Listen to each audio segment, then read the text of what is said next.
la jalousie. Cette émotion si désagréable à ressentir lorsque l'autre attarde son regard sur une autre personne. Ressent du plaisir en la compagnie de quelqu'un d'autre que soi. Passe trop de temps au travail, avec ses amis. Elle agit comme une morsure douloureuse qui dévore l'intérieur. La jalousie peut amener la personne à faire des bêtises qui peuvent aller jusqu'à détruire ses relations. Pire, elle peut l'amener à se détruire elle-même. Mais qu'est-ce que la jalousie? D'où vient-elle? Jusqu'où elle peut aller? Comment on peut s'en défaire de cette jalousie-là? C'est ce que vous allez découvrir dans cette capsule vidéo.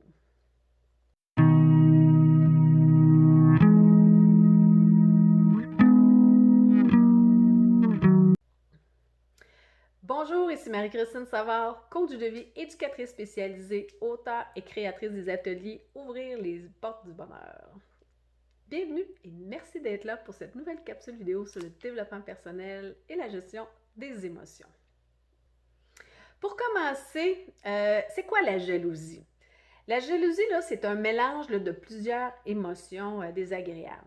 Estelle Borgia, directrice de l'Académie Excel Coaching, qui est coach de vie aussi et auteur, elle explique que la jalousie est composée d'anxiété, d'hostilité et de révolte, d'un sentiment d'infériorité.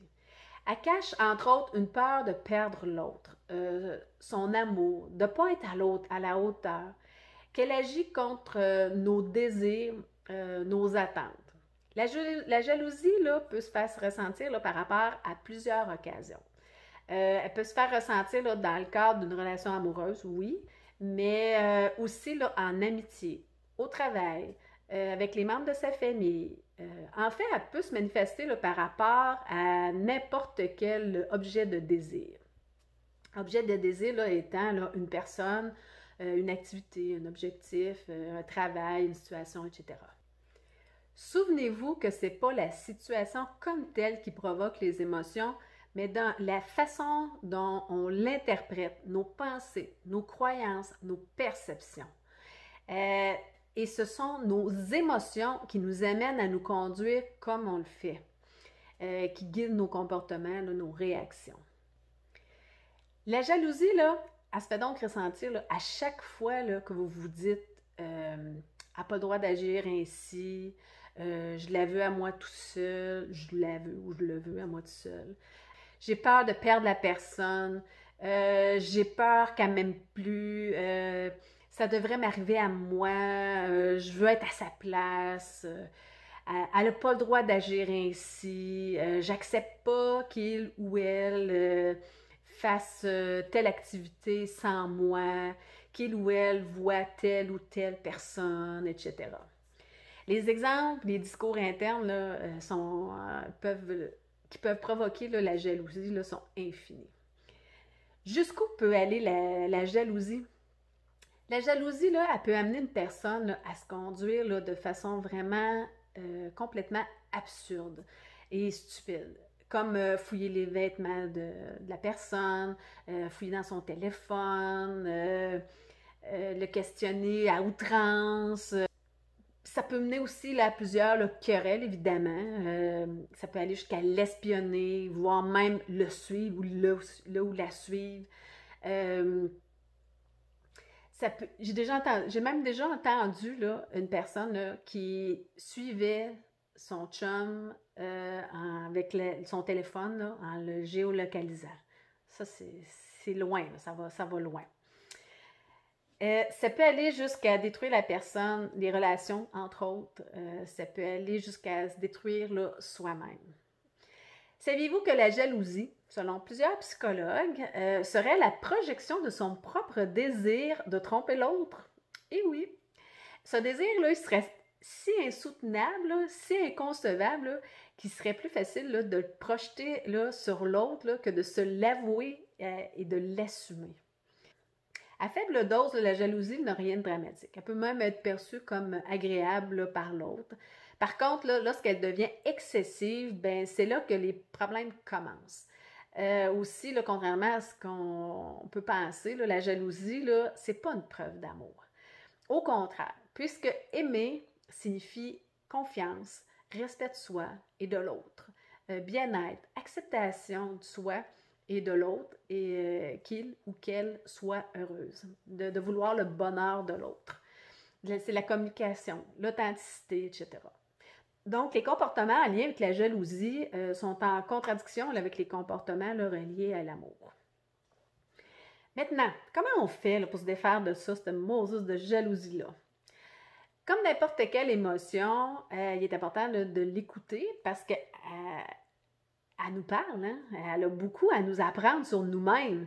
La jalousie, là, elle parle que de soi, de ses blessures narcissiques, de sa difficulté à se percevoir comme une personne à part entière, autonome et indépendante de l'autre. Maintenant, on fait quoi pour se défaire de la jalousie? Bien, il y a quelques pistes là, pour se défaire de la jalousie. Par exemple, exprimer ses sentiments de façon adéquate et constructive à l'autre.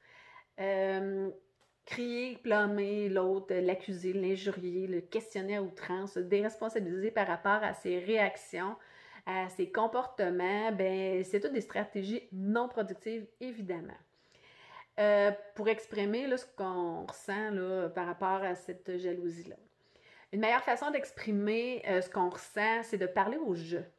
Une façon plus juste et adéquate d'exprimer ce qu'on ressent serait, par exemple, au lieu de dire ben, je me sens jalouse parce que mon copain regarde une autre fille ou que je me sens jalouse à cause de son attitude, ben, je pourrais dire à la place, ben, je me sens jalouse, on nomme l'émotion, lorsque mon copain regarde une autre fille, on nomme la situation, le comportement.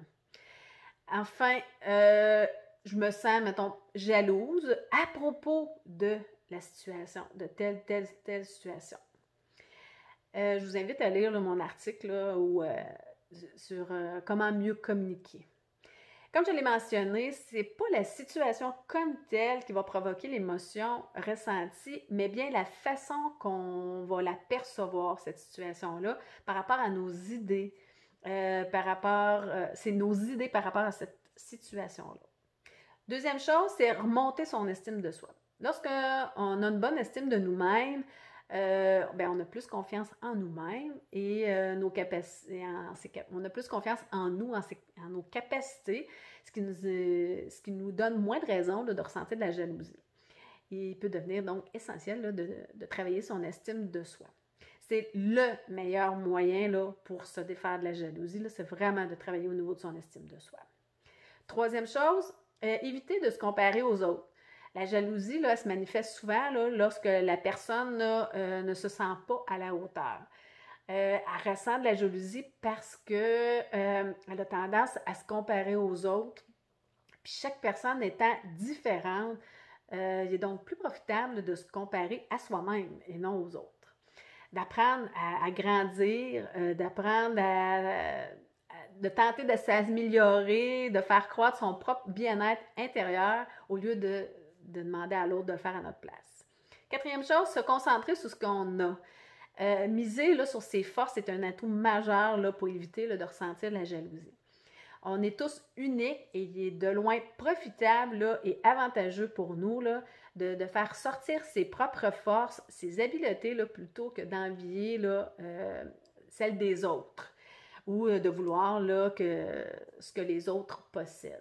Aussi d'apprécier, d'être reconnaissant pour ce qu'on a, ça va aider vraiment beaucoup. Là, ça va être profitable là, pour faire croître son bien-être intérieur et éviter là, de ressentir la jalousie. C'est une des clés les plus puissantes pour apprendre à être heureux, là, c'est vraiment la reconnaissance. Cinquième, diminuer ses exigences. Souvent, là, les exigences qu'on a par rapport à soi, par rapport aux autres, là, sont complètement irréalistes. Est-ce que c'est réaliste de vouloir que l'autre passe tout son temps avec soi? Bien sûr que non. Qu'il consacre sa vie à soi sans tenir compte là, de ses propres besoins à lui ou à elle, de réalisation, d'appartenance à un groupe, de liberté, etc. Bien sûr que non. Est-ce que vous aimeriez que l'autre vous enchaîne de la sorte? J'espère que non. Le sixième point, c'est se défaire de la dépendance affective. De toutes les personnes que vous rencontrerez dans votre vie, vous êtes la seule personne avec laquelle assurément vous allez passer le reste de vos jours. Or, il devient crucial que vous vous priorisiez, que vous vous respectiez, que vous acceptiez tel que vous êtes, que vous appreniez à vous aimer, que vous appreniez à vous aimer à votre juste valeur. 7e point, en parler avec des personnes de confiance. Évidemment, il peut être profitable d'en parler avec des gens de confiance pour vous aider dans ce processus-là de vous défaire de la jalousie. N'hésitez pas à aller chercher de l'aide si vous pensez que votre jalousie prend des proportions exagérées. En conclusion, la jalousie à petite dose peut être agréable pour l'autre puisque la personne va avoir le sentiment que vous tenez à elle. Par contre, lorsque ça devient excessif, ça peut devenir problématique. Donc, il est important de prendre des moyens, de mettre en place des actions pour se défaire de cette jalousie-là qui peut devenir maladive. Il peut être utile et profitable d'en parler à des personnes de confiance, d'arrêter de vous comparer aux autres, d'apprendre à apprécier ce que vous avez, de modifier, surtout de modifier vos attentes et de vous défaire de la dépendance affective pour vous défaire de la jalousie. Il reste que la meilleure solution, la meilleure façon de s'en défaire de cette jalousie-là, c'est de remonter votre estime de vous-même et votre confiance en vous-même, puisque vous réussirez à contrer tous les autres obstacles en même temps. Si vous apprenez à vous aimer et à vous faire confiance. C'est déjà tout. Pour d'autres capsules sur le développement personnel et la gestion des émotions, pour en savoir plus sur les services que j'offre en coaching, pour voir mon livre, mes ateliers en ligne, ouvrir les portes du bonheur, je vous invite à visiter mon site au www.relationaide.net. Je vous invite aussi à écrire vos commentaires juste sous la vidéo. Profitez-en pour vous abonner à ma chaîne YouTube en cliquant sur le bouton rouge à droite s'abonner. Et sur ce, je vous souhaite une excellente journée et au plaisir de vous revoir.